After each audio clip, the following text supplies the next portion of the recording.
CM helpline, CM Maryam Nawaz helpline है 080002345, जिस पे मैं आवाम को ये इनकरेज करूँगी कि ये वैसे तो मेरी हेल्पलाइन मैंने अपनी बना ली है, इसके पीछे पूरा एक कॉल सेंटर है जो रिस्पॉन्ड करेगा लोगों को। अभी वो सिस्टम को हम बेहतरीन कर रहे हैं ताकि रिस्पॉन्स टाइम हमारा जो है वो स्विफ्ट हो और 72 आवर्स के अंदर जो लोग कंप्लेन करते हैं उनकी कंप्लेन जो एड्रेस हो वो उसका रिड्रेसल हो, वो हम कर रहे हैं। लेकिन अब मैं क्योंकि सिर्फ रमज़ान पैकेज की बात कर रही हूँ तो ये इस पे 080002345 पे कॉल करें और अगर आपको रमज़ान पैकेज रिलेटेड कोई शिकायत है, कोई फीडबैक है तो हमें ज़रूर इत्ला करें, इंशाल्लाह ताला हम उसको देखेंगे।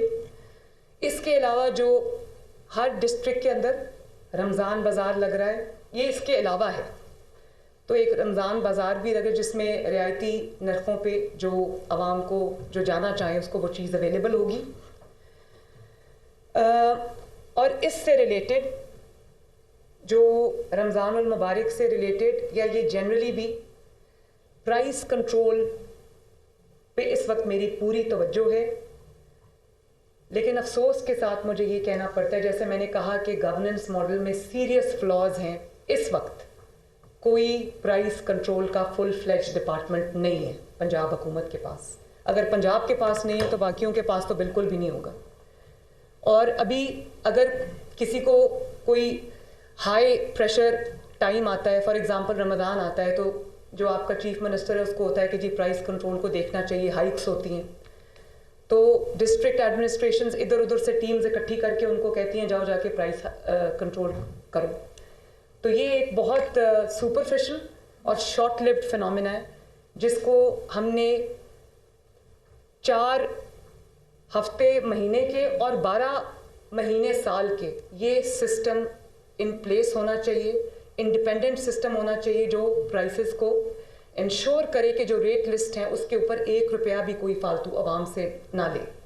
अब वो सिस्टम मैं बना रही हूँ, उसको मुझे थोड़ा टाइम लगेगा, लेकिन फॉर द टाइम बीइंग पूरी डिस्ट्रिक्ट एडमिनिस्ट्रेशंस को मैंने ये वाज़े इंस्ट्रक्शंस दिए हैं कि जो प्राइस लिस्ट है उसको एडहेयर किया जाना चाहिए, उसकी वायलेशन नहीं होनी चाहिए।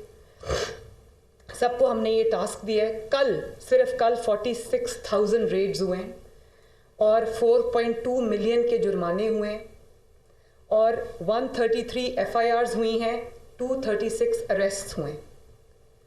तो ये इस चीज़ के ऊपर मेरा फोकस है। ये फिर भी होगा, लेकिन मेरी पूरी कोशिश ये है कि जो लोग रमज़ानुल मुबारक के महीने में लोग, दुनिया में क्या होता है, दुनिया में रिलीफ मिलती है, लोग रिलीफ लेके आते हैं आवाम के लिए। और हमारे मुल्क में अनफॉर्चुनेटली रमज़ानुल मुबारक को लोग ऐसे सीज़न समझ के वो प्राइसेस इतनी ऊपर चली जाती हैं कि आम इंसान की पहुंच से वो बाहर हो जाती हैं, मिडिल क्लास की भी पहुंच से बाहर हो जाती हैं।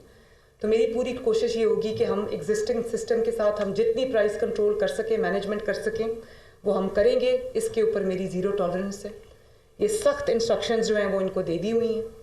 इसके अलावा अब होर्डिंग एक बहुत इम्पॉर्टेंट चीज़ है।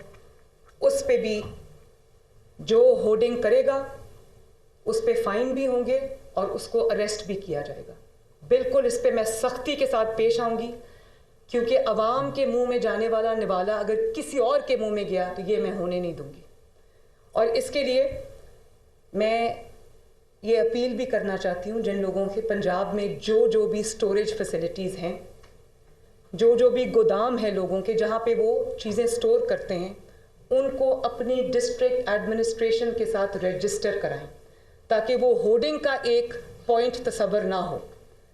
अगर आपने जेन्युइनली कोई चीज़ स्टोर की हुई है और आपने उसको रखा हुआ है लेकिन वो आपका रजिस्टर्ड नहीं है तो उसको होर्डिंग तस्वर किया जाएगा।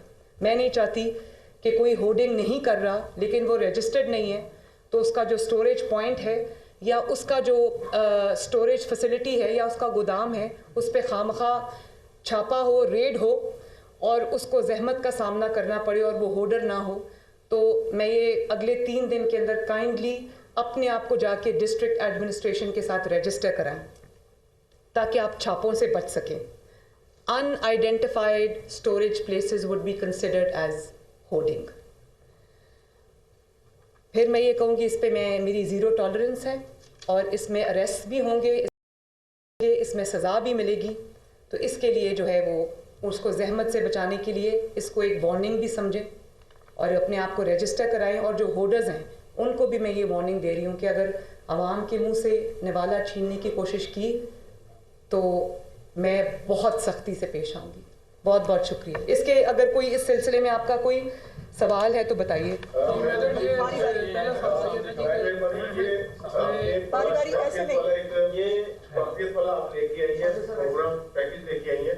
तो आपको मालूम है बहुत बेहतर तरह इस मुल्क में जो कुछ नहीं करता उसको तो कुछ नहीं कहा जाता, लेकिन जो मंसूबे आवाम के लिए बनाए जाते हैं बाद में उन्हीं मंसूबों में फिर उनको रगड़ा भी दिया जाता है। तो इसके लिए आप ज़हनी तौर पर तैयार हैं? देखिए, ये बड़ा इम्पोर्टेंट आपने पॉइंट कहा है। अब सिर्फ इसके डर से कि कोई इल्ज़ामात लगाएगा, क्योंकि बहुत जो इस वक्त ऑपोजिशन में लोग बैठे हैं, मुझे पता है कि वो एक स्टेट ऑफ मॉर्निंग में और उनको एक वो जो एक ज़हनी हालत उनकी ठीक नहीं है, हर चीज़ पे वो तनकीद करेंगे। लेकिन मेरा काम जो है ना, वो तनकीद से डर के या तनकीद के खौफ से जो मेरी असल ज़िम्मेदारी है, जो 12.5 करोड़ अवाम है पंजाब की, अल्लाह ताला ने वो ज़िम्मेदारी दी है, पंजाब की अवाम ने मुझे वो ज़िम्मेदारी दी है, मेरा वो निभाना तरदीद जो तनकीद है उसके डर से अगर मैं वो काम छोड़ दूं तो ये बहुत गलत बात है। मुझे बिल्कुल परवाह नहीं है। तनकीद करने वालों का काम तनकीद, हाँ जायज़ तनकीद मैं सुनूंगी, उससे मैं सीखूंगी और बल्कि उसको जो लूप होल्स हैं, लकूनाज हैं, उनको हम प्लग करने की कोशिश करेंगे।